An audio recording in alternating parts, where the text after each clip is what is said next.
Okay, so I don't know anything about your situation, so just give me a quick rundown of, the stats and bio on the dog and what's going on. Okay, so he is about a 1-year-old cattle dog, and he came to us. We had him neutered, and he likes to play, but I think what happens is he plays a little rough. And then one of my dogs, my dogs are used to having fosters for many years. And some of them like to play. Most of them like to play. A couple of them are older. I think what happens is Pongo plays a little too rough. And when they tell him that's enough, he keeps going. He doesn't get the signal. And then sometimes they get into a scuffle. Okay. How many dogs do you have? 4. And what are their ages and sexes? So I've got a male, like shepherd mix. He's almost 16. He doesn't really play though. Right. And then I've got a 14-year-old kind of little female, like black lab mix. And she's 14? Yes. Okay. Female. Then I have about a 13-year-old Brittany Spaniel, female. Okay. And then I have a 2-year-old little, like maybe Aussie mix. Okay. Yeah. So the 2-year-old will play more so than the others. The others play a little bit. Right. But it's more so the 2-year-old. Hi, Pongo. You say hi to Jeff? He's very lovable. Yeah. Yes. Okay. So, are the dogs always together, or do you try to match up like Pongo and your Aussie mix? So since there've been a few scuffles, I've been kind of separating them. In passing, I let them just pass each other and they're fine. Mm-hmm. Like I get Pongo outside to go to the bathroom and stuff. And then, but lately I've been having Pongo hang out with me in my office and the others hang out in the family room. So I work from home. Okay. Yeah. And now, do you have a yard, or do they play in the house, or both? Both. We have a big yard. Okay. Like a dog park. Plenty of room. Yeah. And okay, how long has Pongo been with you?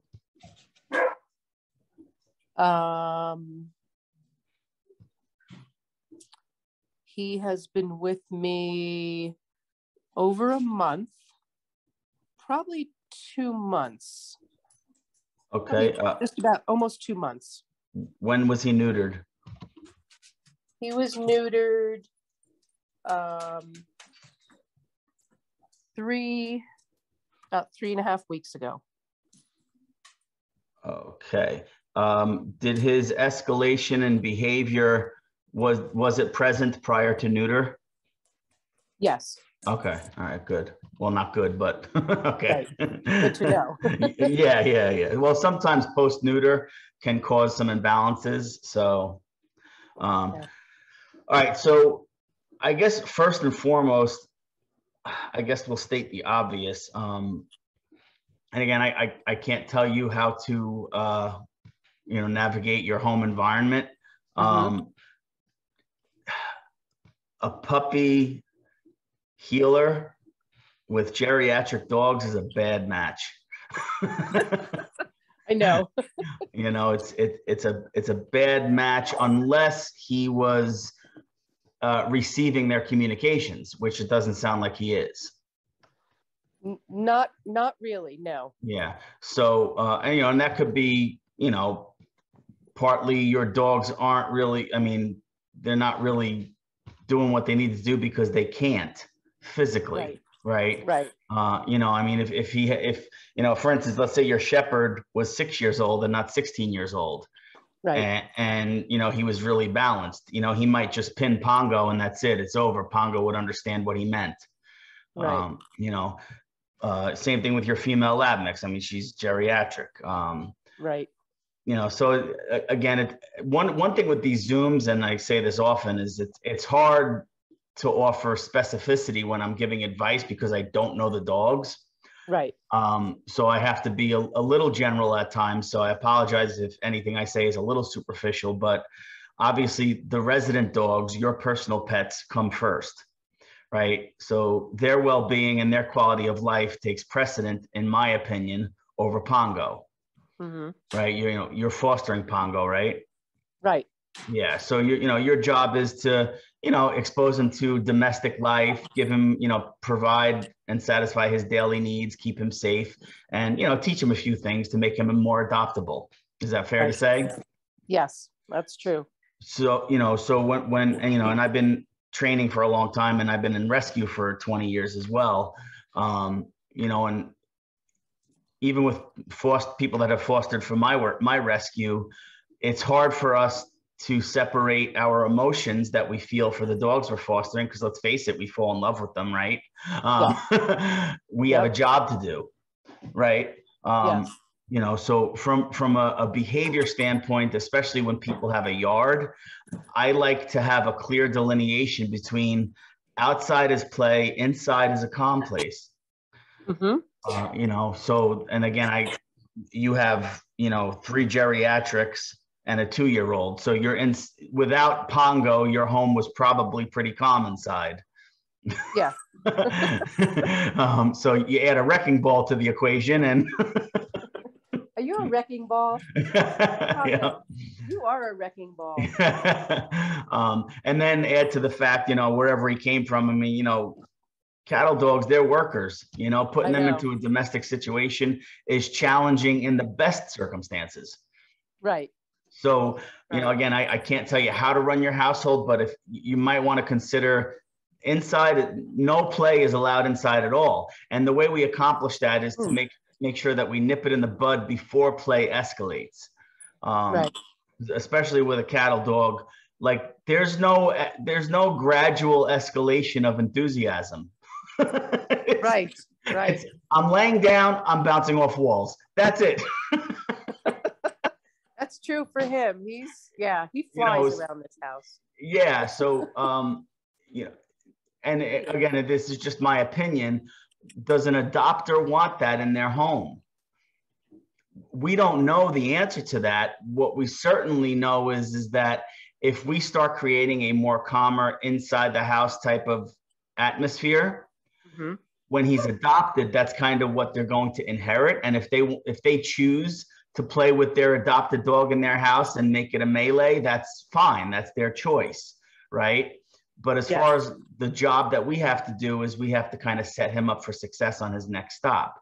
So partly, obviously, your dogs come first and their well-being and peace of mind, right? And the other part of it is setting Pongo up for future success. So again, nipping that in the bud and, you know, letting the dogs know that, you know, we just can't play in the house.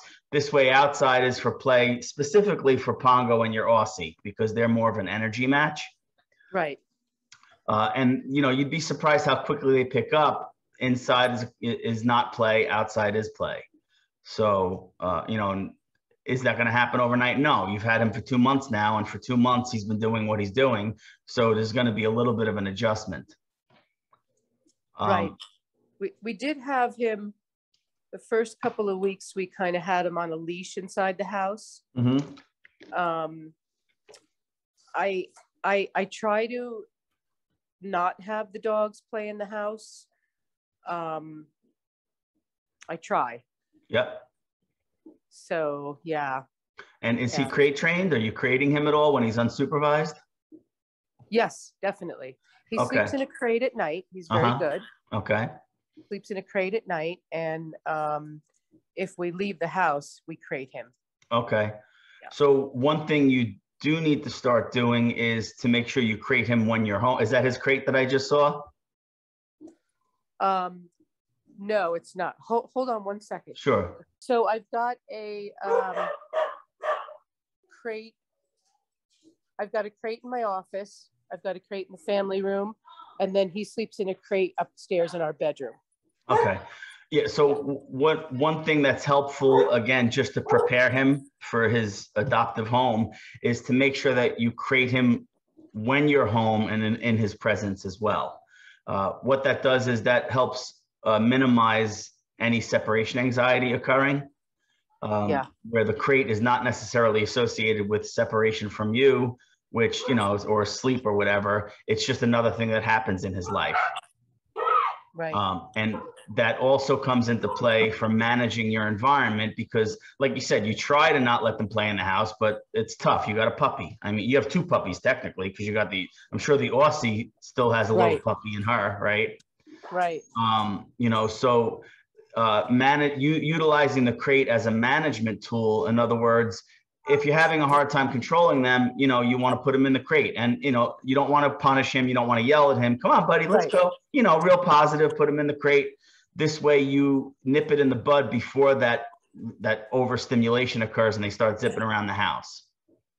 Okay. Oh, okay. That makes sense. Yeah. Right. So, you know, this way, because, I mean, let's face it. I mean, again, he goes from standing still to zipping around. Right. So as soon as that happens, we just got to do whatever we can to get his attention real quick. You know, if you've got to grab a couple of treats, come on, buddy, get in there, you mother. You know, be all happy about it. We know that we're putting him in there because he needs a quote unquote timeout. Right. But we don't want him to think he's being put in there because he's being punished. So that's why we toss it, make it positive. Right. And again, that's the management part, but it also, again, so the crate is just part of his life. It's not something that only happens when people leave. Right. Okay. Because he's, you know, a year old, you know, I mean, my opinion with crate training generally, you know, dogs, especially high energy or working dogs, they should be crated when they're unsupervised for the first couple of years of their life anyway, because they can get into trouble very quickly. So that will that will set up his adopter for success, because they'll know he's used to it. They'll be less likely to feel bad for crating him. So So again, that's just the management part of it. Again, given the fact that the life stage of your dogs, it's not fair to them, in my opinion, to be exposed to that energy. Right.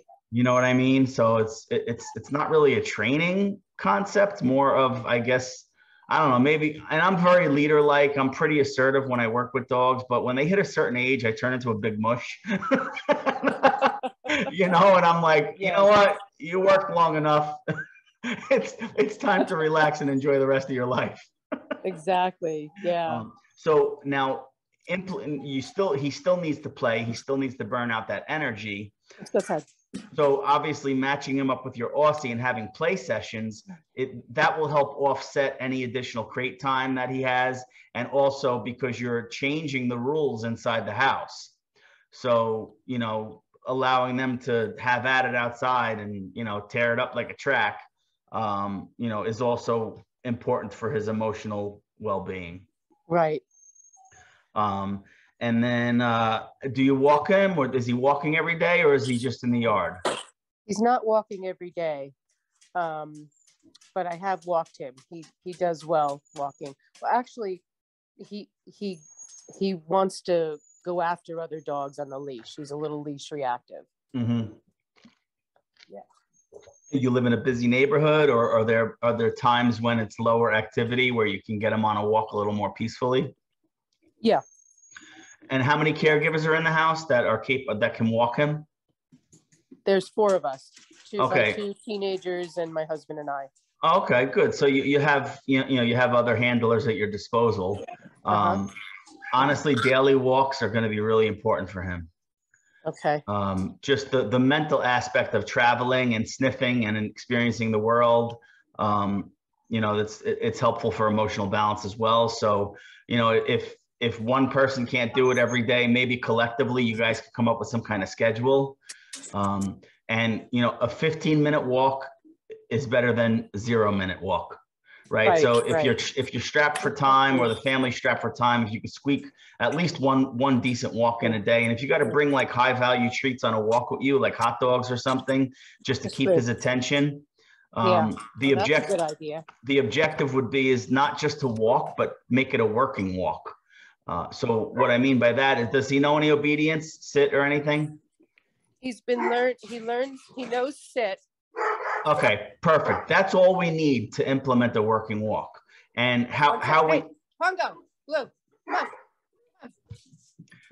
How we do that is, instead of just walking and letting him go wherever the hell he wants, and we're basically following him, we almost want to slow the walk down, and maybe every 30 or 40 steps, stop, make him sit, get his focus on us, then continue on the walk.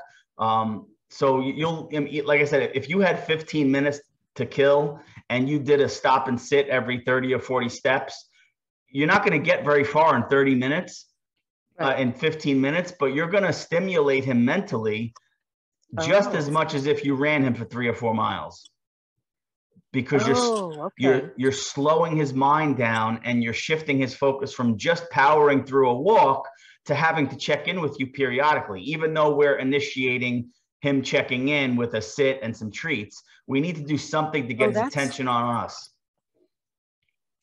That's good to know.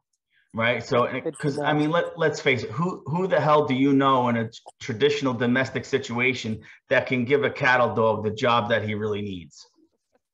I know. I don't know anybody. An avid runner. Right. Somebody who hikes every day. I mean, I hike leisurely when I have time. I would love to do it every day. I just don't have the time or resources to go take off for 4 hours every day. Right. So we have to do whatever we can to try and implement some kind of mental stimulation. And that's why I like working walks. That doesn't mean that, like, if one of your teenagers want to go for a jog with him, yeah, certainly have at it. But we want the working walk to be his primary walk. Okay. That makes sense. Yeah, that's good to know. Yeah, and then another thing, because the biggest challenge with them, if you have a big yard, we know that we can satisfy his physical energy requirements. The challenge with cattle dogs is making sure that we can stimulate them mentally. So again, the working walk. The other thing is, maybe when you put him in the crate, have some kind of recreational chew that he has to work at. They have like puzzle toys. You can probably get them on like Chewy or Amazon or something like that. The other thing I like is they have the lick mats. Basically, they're on Chewy or Amazon too. They're basically rubber mats with grooves in them, and you can like smear peanut butter in it. Yeah. And it just keeps them busy for a few minutes when they first get in the crate. Which will help. I like the puzzle toys better because it kind of challenges them a little bit to pop open the right little compartment to get a treat. Right. And then obviously stuffed Kong toys are good because that keeps them occupied as well. Yes. We've got the stuffed Kongs. Okay, good. We freeze them. Mm-hmm. And then we also have like a hard nylabone kind of. Okay. Good. And he likes those. Yeah. I put one in his crate whenever he goes in the crate. Good. I'm going to look into the lick mat.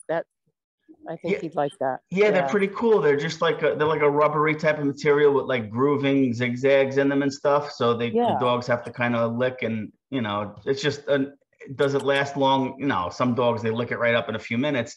It's just something, again, there's a positive association with the crate, keeps them occupied for a few minutes. So yes, and I always give him a treat when he goes in the crate. Yeah, good.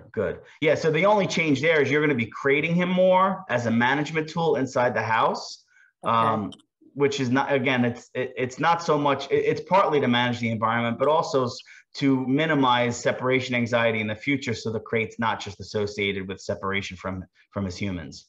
Oh, okay. Yeah. Okay. So yeah. So working walks, obviously runs. Now that's your 2-year-old. Yes. Okay. Now, obviously you have a house full of dogs, so there's always going to be chemistry issues. That's not unique to your home. With Pongo and your Aussie, when they're alone, have they ever gotten into it? Yes, they've gotten into scuffle. Okay, inside or outside? Inside. Never outside. No. Okay, good. So that further validates our plan going forward. Outside is for play, no play inside. Okay. Now their scuffles, can you just describe to me one of their scuffles? Like, did you have to pull them apart or did they disconnect after a while? I pulled them apart. And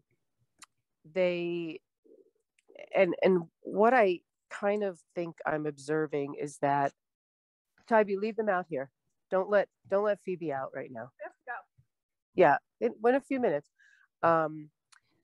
So what it seems like is that, like, Blue, my Aussie mix, he loves to play, but I almost think Pongo gets a little too rough, and then Blue's like, okay, I had enough. Your Aussie mix is a male? Male, yeah. Gotcha. Oh, okay. Male. Okay. And then they get in, and then Pongo doesn't take no for an answer. Okay. And then they get into a scuffle, no bloodshed, but right. They get into a scuffle, I get them separated, and then everything's fine. But I keep them separated because, I got to watch. I don't want them getting into a big fight. Sure. Now, were there scuffles over just play escalating, or were there ever like resources involved, like a toy or a bone or something? Just play escalating. Okay. I don't keep the bones out. Good. When they're all in the same room, Yeah. I pick them up. All right, good. All right. So, well, again, not good, but good that it's just isolated to play escalation. So here's where, your dog is communicating appropriately and Pongo just isn't receiving it. So that's what it seems like. Yeah. Okay. Yeah. So as soon as, because, it's going to happen again inside, and we're talking here for a half hour or whatever, it's not going to go away. Right. If your Aussie starts correcting, you need to intervene immediately. If you see that Pongo is not receiving that communication, because if you don't intervene and get his ass in check, your dogs are going to continue to escalate, because the way dogs communicate is obviously first with body language, then vocal cues, then physical escalation. Okay. As soon as you see any of your dogs shifting body language wise, or staring him, or maybe a little lip curl, right? If he's not getting it, you have to intervene immediately, and he's the one that has to be corrected, because if you don't intervene, your dogs are going to escalate normally, which is how that's just how animals work. Okay. Kind of like, two humans, getting into an argument, right? It starts off with maybe a conversation, and then maybe a little bit of a heated disagreement, and then people start yelling, right? Right. Well, that's how dogs escalate too, but they communicate differently. They communicate with body language, vocalization, physical escalation, jumping, pawing, snarling, growling, biting. Yes. Okay. That makes a lot of sense. Yeah. If we allow it to continue to escalate, what happens is physiologically adrenaline starts coming into play, and dogs are going to be dogs. Right. And that's where the physical escalation occurs. Now, fortunately, you've had sparring as opposed to fighting. And really the difference is bloodshed. Yeah, that's true. Right. But again, if we allow that physiological change to take place in the dog's body, we're going to be at a disadvantage trying to disconnect them and de-escalate the situation. If we intervene as soon as we notice Pongo's being an asshole, pardon my language, that's technical terminology. True. It's so true. Yep. Yeah, because number one, it's gonna help him on his next stop, because what if he's placed in a multi-dog household? At least you're gonna start setting thresholds for him, right? So obviously your dogs come first. Your environment is going to be managed better, and you're teaching Pongo that there's thresholds to escalation. Yes. Because he's clearly not learning on his own, and it could just be he was never exposed to a lot of social situations in his young life. Yeah, that's what I'm thinking. Yep. It doesn't necessarily have to be abuse or neglect. All it takes is for dogs to not have proper exposure at, especially that 2 month to 4 or 5 month age, where a lot of social imprinting occurs. If he didn't have that, then he's going to be socially deficient. which clearly he is. Fortunately, his social deficiencies are not really aggressive tendencies. They're just, again, he never learned how to read and write, you know? Yeah. Yeah. Well, that makes a lot of sense. Yeah. Yeah. So, but again, it's up to us as, you know, and you as guardians, remember your pets come first. Because they're probably in their head, they'll be like, how many times am I going to tell this guy? You know, at some point, they're probably looking to you like, yo. Right. Right. So it's important and it's fair. We are being fair guardians that we intervene at appropriate times. If we allow it to escalate, we're leaving them to their own devices. It only goes one way: up, escalation, physical conflict. Yes. That all makes a lot of sense. Yeah. And when in doubt, you know, at least my mindset here is, yes, we're providing a safe haven for these foster dogs, right? Safe haven to help them become more adoptable, right? Our personal pets come first, number one. Number two, before we have feelings and emotions targeting our foster dog, we have a job to do that takes precedent over our feelings and emotions. Okay. Right? So when in doubt, are my pets, is the house harmonious? And am I setting Pongo up for success on his next stop in life? Right. Then you can consider all the other stuff. Yes. Okay. Is that fair? Yes. That makes total sense. Yeah. And it's tough, you know, especially when we foster dogs. I mean, I'm doing this a long time, and, you know, especially if they come with a little bit of a sad backstory, like, it's hard not to feel bad for them. Right. But feeling bad for their past is not setting them up for future success. Makes total sense. Yeah. So, yep. Yeah. So, you know, let's kind of see how that unfolds. You know, obviously you can, you know, call or text me anytime or message, you know, and we can, you know, I'll do whatever I can from here. Do you have any other questions or concerns or anything you wanted to discuss? So, okay. So I'm going to work on what you told me. Should I like allow him to, you know, supervise play outside with mostly my little Aussie, because he's the one that plays and he's the youngest. Should I just? Yes, we mentioned that earlier. Scheduled, you know, tear it up in the yard sessions with your young one. Okay. And it's not to say that all the dogs can't be out in the yard. Now, has Pongo and your other dogs ever had conflict outside in the yard, or was it also isolated inside? In the house. In the house. Okay, so there we have a clear delineation. The dogs are telling you, Mom, no play in the house. They're literally telling you that. Oh, okay, Blue. You're trying to tell me something. Right? So if all the conflict has occurred inside, that gives us a little bit, you know, it's telling, okay, our dogs want harmony in the house. Our dogs want a more peaceful interior of the home. Outside, tear ass. Inside, chill time. Yes. So yeah, so that, yeah, but yeah, no, you're you know, him, Pongo, and your young one, they're a good energy match. And again, even though they're same sex, it seems to be that it's a good match as far as play and stuff outside. Yeah. So absolutely. Yeah. Okay. Yep. I will definitely work on these. This is great. This was great. Yeah. And if honestly, if I had to pick one out that is going to be the most important for you and his emotional balance, would be the working walks on a daily basis. Okay. And they don't, you know, I mentioned 15 minutes if you're strapped for time. Obviously, if you can go for a half hour or an hour and work him throughout the walk, that will further stimulate him mentally. Good. Okay. That is good to know. I'm going to do that. All right. Yeah. Okay. All right. Anything else? I think that's it. Thanks for letting me, you know, do this today. And then, of course, if I have questions, I'll definitely ask you, and I'll keep you posted if you want me to. I would love to. Yeah. And like, if you have my cell phone, right? Or Yep. Yeah. So if you have a quick question, shoot me a text. If you need to chat, call me. Okay, great. All right. Thank you so much, Jeff. Yeah, no problem. It was nice to meet you.